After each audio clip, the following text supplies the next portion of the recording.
Hallelujah, praise the lord. প্ৰভু যীশুৰ মধুৰ নামত আপোনালোক সকলোকে স্বাগতম জনালোঁ। আশা কৰোঁ আপোনালোক সকলোৱে ভালে আছে আৰু ঈশ্বৰক ধন্যবাদ দিওঁ। আমাক সদায় দিন ঈশ্বৰে সুন্দৰ দিনবোৰ দি থকাৰ নিচিনাকৈ আজিও দিছে। সেইকাৰণে আজিৰ দিনৰ আৰম্ভণিতে আমি ঈশ্বৰৰ বাক্য আহক পঢ়োঁ। আজিৰ বাক্য আমি লৈছোঁ মঠি 13 অধ্যায়ৰ 11 পদ। ইয়াত সুন্দৰ ঈশ্বৰৰ বাক্য আমাৰ কাৰণে কৈছে, তাতে তেওঁ উত্তৰ দি তেওঁবিলাকক ক'লে, স্বৰ্গৰাজ্যৰ নিগুৰ তত্ত্ববোৰ জানিবলৈ তোমালোকক দিয়া হৈছে, কিন্তু তেওঁবিলাকক দিয়া হোৱা নাই। Hallelujah, praise the lord. ঈশ্বৰৰ বাক্যৰ যোগেদি ঈশ্বৰৰ আত্মাই আজি আমাক এইটোৱে বুজাব খুজিছে যে যীশুখ্ৰীষ্টই সকলোকে দৃষ্টান্ত দি কথা কৈছিলে, কিয়নো জাগতিক মানুহবিলাকক দৃষ্টান্তৰে কথা ক'লেহে তেওঁবিলাকে বুজি পায়। আমি তেওঁবিলাকক ডাইৰেক্টলি যদি শিক্ষা দিওঁ তেওঁবিলাকে বুজি নাপাব। সেইকাৰণে যীশুখ্ৰীষ্টেও দৃষ্টান্তৰে তেওঁবিলাকক বুজাই আছিলে। যিবিলাকে তেওঁৰ বাক্যবিলাক শুনিব আহিছিলে, যিবিলাকে ঈশ্বৰক নাজানিছিলে, তথাপি আচল কৰ্মবিলাক দেখি দেখি বিশ্বাস কৰি যীশুৰ কাষত তেওঁবিলাকে আহিছিলে, তেওঁবিলাকক যীশুৱে দৃষ্টান্তৰে কথা পাতিছিলে। আমেন।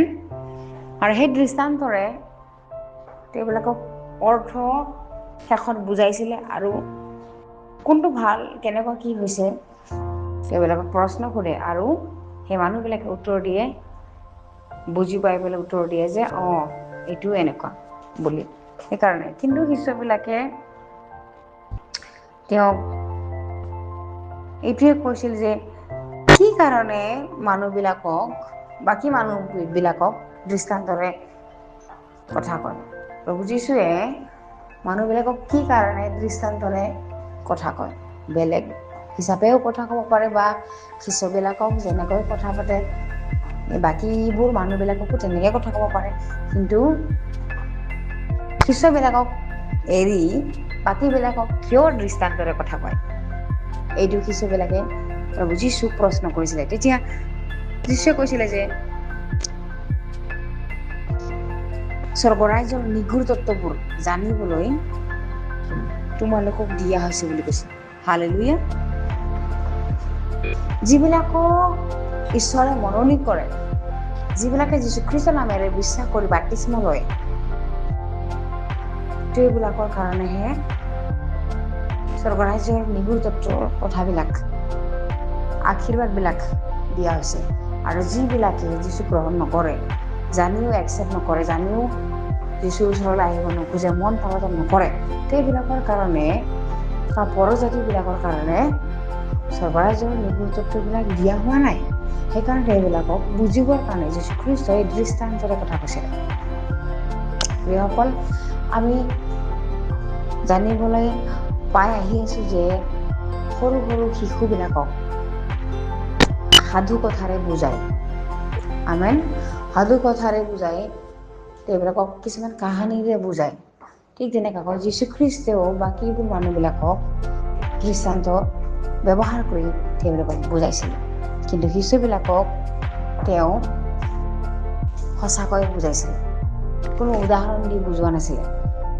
তেওঁবিলাকক গোপনে মাতি তেওঁবিলাকক বুজাইছিল। প্ৰিয়সকল, যিবিলাক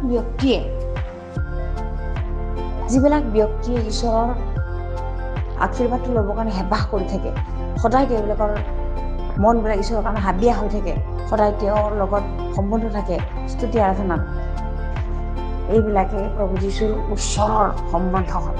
আৰু তেওঁবিলাককহে ঈশ্বৰে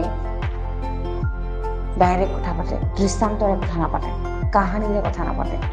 তেওঁৰ আত্মাই, তেওঁৰ পবিত্ৰ আত্মাই সেই মানুহজনৰ লগত, সদায় যে ঈশ্বৰৰ লগত সম্বন্ধ থকা মানুহজনৰ লগত ঈশ্বৰে নিজে সাক্ষাৎ কথা পাতে। হালেলুয়া। তেওঁৰ আত্মাই কথা পাতে। কিন্তু যিবিলাকে ঈশ্বৰক নাজানে, পৰজাতি হৈ তেওঁবিলাকক দৃষ্টান্তৰে, তেওঁবিলাকক কিবা বেমাৰ সুস্থ হোৱাৰ যোগেৰে, তেওঁবিলাকক কিবা পাবৰ আশাহেৰে প্ৰাৰ্থনা কৰি উত্তৰ দিয়ে। হালেলুয়া। প্ৰিয়সকল, সেইকাৰণে ইয়াতে আমাৰ কাৰণে যে স্বৰ্গৰ ৰাজ্যৰ নিগুৰুত্ববিলাক দিয়া হৈছে বুলি বাইবেলে কৈ আছে। আমাৰ কাৰণে যিবিলাকে আমি যীচুক পাইছোঁ, যিবিলাকে আমি মনে প্ৰাণে তেওঁৰ কাৰণে ভোকা পিয়াসা, যিবিলাকে আমি তেওঁৰ স্তুতি আৰাধনাৰ কাৰণে সদায় আমি ভোকত থাকোঁ, যিবিলাকে ধাৰ্মিকতাৰ কাৰণে আমি ভোকত থাকোঁ, যিবিলাকে আমি নিজকে সৰু হৈ চলি যাই আছোঁ, প্ৰভুক আগত লৈ আমাৰ কাৰণে সেই স্বৰ্গৰ ৰাজ্যৰ নিগুৰুত্ববিলাক দিয়া হৈছে, যিটো আমাক পবিত্ৰ আত্মাই কয়, বাইবেলৰ বাক্যৰে আমাক দেখাই দিয়ে। আমেন। মই বিশ্বাস কৰোঁ এই দিনটোত সকলোকে ঈশ্বৰে যাতে নিগুৰুত্ববিলাক কয়, সকলোকে যিবিলাকে বাক্য অধ্যয়ন কৰি আছে আৰু এই বাক্য শুনি আছে, সেইসকল সকলোৰে কাৰণে পবিত্ৰ আত্মা দিয়া হৈছে আৰু পবিত্ৰ আত্মাৰ নিগুৰুত্ববিলাক ক'ব। আমেন। আহক আমি একেলগে প্ৰাৰ্থনা কৰোঁ। ধন্যবাদ প্ৰভু, তোমাৰ প্ৰেম, তোমাৰ অনুগ্ৰহৰ কাৰণে, তোমাৰ নিগুৰুত্ববিলাক আমাক বুজোৱা প্ৰভু। আমাৰ জ্ঞানটো প্ৰভু সৰু হয়, কিন্তু তুমি মহান প্ৰভু, তুমি জ্ঞানৰ মহান ঈশ্বৰ প্ৰভু। দিনটো তোমাৰ হাতত দিছোঁ প্ৰভু, আমাৰ কাম কাজ সকলো দিনটোৰ ভিতৰত তোমাৰ জ্ঞানেৰে পৰিচালনা কৰা প্ৰভু। এই সকলো যাচনা নাচৰতি প্ৰভু যীশুৰ নামত অৰ্পণ কৰিছোঁ। আমেন।